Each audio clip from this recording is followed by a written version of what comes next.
The Miami Dolphins are standing at one of the most pivotal crossroads in franchise history, and the decisions being made right now will shape not just the 2026 season, but potentially the next decade of football in South Florida.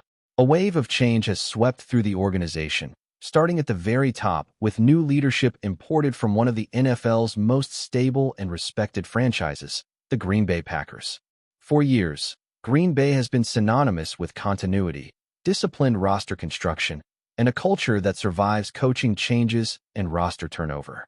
Miami's decision to pull multiple figures from that ecosystem signals something deeper than a routine staff overhaul. It signals a philosophical reset. The Dolphins are no longer trying to tweak a flawed formula. They are attempting to install an entirely new operating system built on long-term sustainability rather than short bursts of excitement. This approach reflects an admission that the previous era failed to produce meaningful postseason success despite flashes of offensive brilliance. The hiring of head coach Jeff Hafley and general manager John Eric Sullivan represents a deliberate pivot toward defensive toughness, roster depth, and a culture designed to withstand adversity. Hafley's background suggests a defense-first mentality, something Miami has lacked during stretches when the offense dazzled but the team collapsed in critical moments.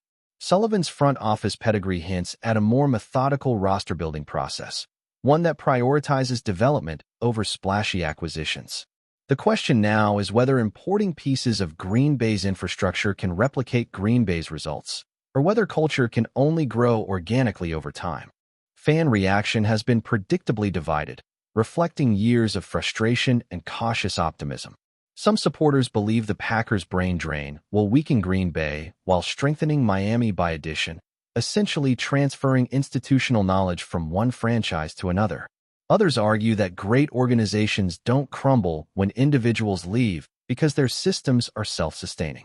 That debate reveals something important about the Dolphins' current identity crisis.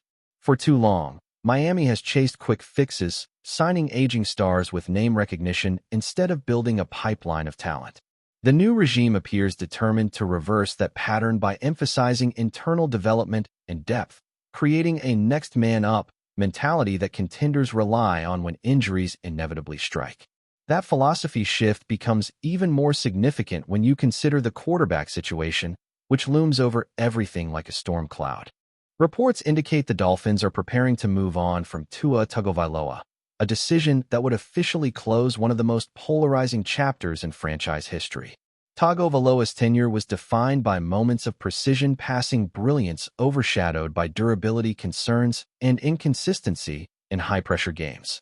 Moving on would be both an admission of miscalculation and a declaration that the franchise refuses to remain stuck in limbo.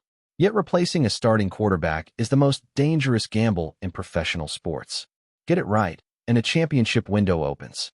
Get it wrong, and years of rebuilding follow. That uncertainty is why the possibility of pursuing Derek Carr has generated so much intrigue.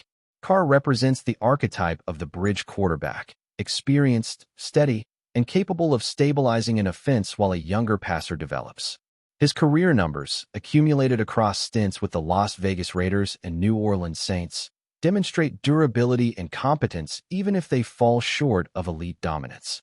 For a roster that still features explosive weapons like Devon Achane and Jalen Waddle, competence at quarterback might be enough to re-enter playoff contention while the front office searches for the long-term answer. The challenge, however, lies in the salary cap. Miami's financial constraints mean any veteran acquisition would require creative restructuring, difficult cuts, or both. Every dollar spent on a temporary solution is a dollar not invested in the future. This is where the broader roster strategy comes into focus.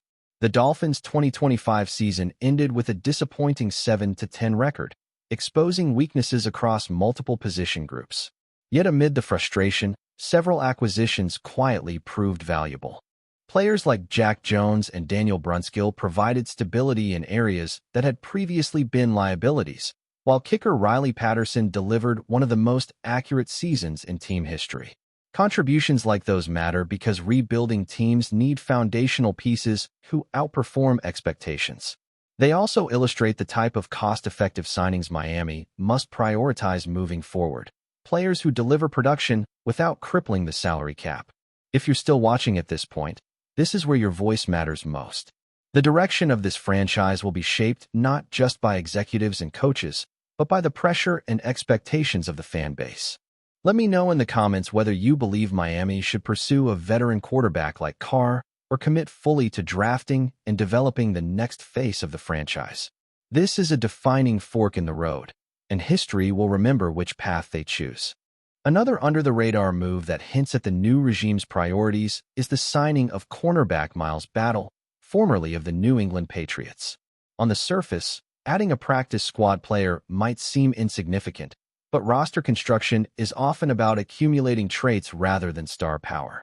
Battle's size at 6'3" suggests a shift toward longer, more physical defensive backs capable of disrupting modern passing attacks. That aligns with Hafley's defensive philosophy, which emphasizes versatility and matchup flexibility. Building a defense capable of slowing down high-powered offenses requires not just talent, but specific body types and skill sets that fit a coherent scheme.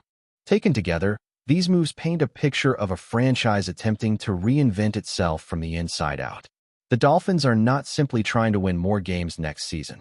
They are trying to become the kind of organization that wins consistently regardless of injuries, schedule difficulty, or roster turnover.